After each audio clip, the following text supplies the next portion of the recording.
Երևանի քաղաքապետ Տիգրան Ավինյանն այսօր գործակարգավարական նիստում հայտարարել է, թե անվճար տրանսպորտային երթևեկության ժամանակն ավարտվում է։ Մեջբերեմ, հատուկ ուզում եմ նախազգուշացնել, որ հետո բողոքները չլինեն, թե ինչու այսպես եղավ, ասել է նա։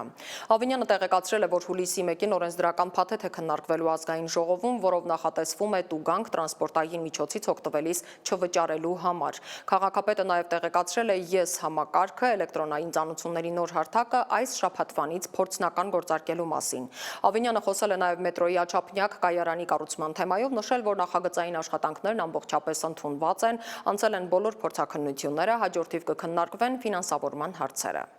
Մեր հիմնական նպատակը պետք է լինի